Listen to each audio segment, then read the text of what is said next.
반도체 굵기를 외치던 중국이 급하게 삼성전자 반도체 공장을 방문했습니다.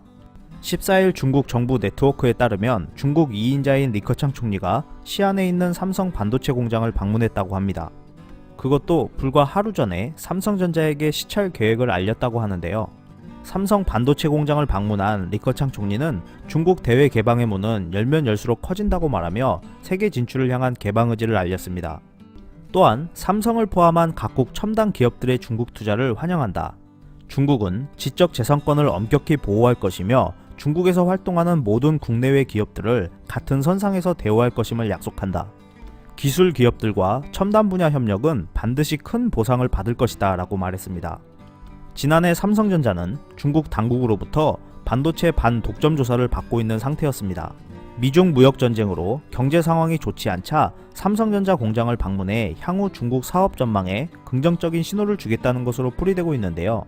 지난해 시진핑 국가주석도 창장 메모리 공장을 방문하며 반도체 기술에서 큰 돌파구를 하루속히 마련하고 세계 메모리 반도체 기술의 선두에 올라서야 한다고 강조하며 반도체 굵기에 대한 포부를 알린 바 있었습니다. 최근 삼성전자는 중국 스마트폰 시장에서 점유율 1% 미만을 기록하자 마지막 남은 중국 내 스마트폰 공장을 닫은 바 있습니다. 1992년 후이저우 휴대폰 공장을 세워 2006년부터 스마트폰을 생산했고 2013년까지만 해도 20%의 시장 점유율로 중국에서 1위 자리를 차지했던 삼성전자였는데요.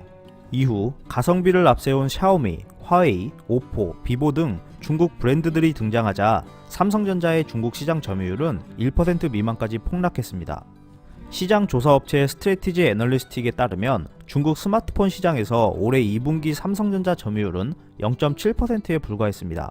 반면 시장 조사업체 카운터포인트 리서치에 따르면 지난 8월 말 기준 중국 스마트폰 시장에서 화웨이의 점유율은 41%까지 폭등했는데요. 이를 두고 중국이 삼성폰을 모방하고 화웨이의 점유율을 몰아주게 하는 것이 너무 노골적으로 드러낸 것 아니냐는 의견들이 나오고 있습니다. 스마트폰 관련해서 보듯이 이러한 이유들 때문에 이번 리커창 총리의 삼성전자 반도체 공장 방문을 두고 이번에도 협력을 가장한 기술 탈취 목적이 아니냐는 해석이 나오고 있는데요.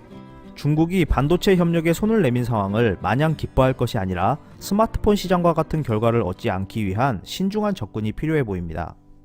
이상 피커TV였습니다. 감사합니다.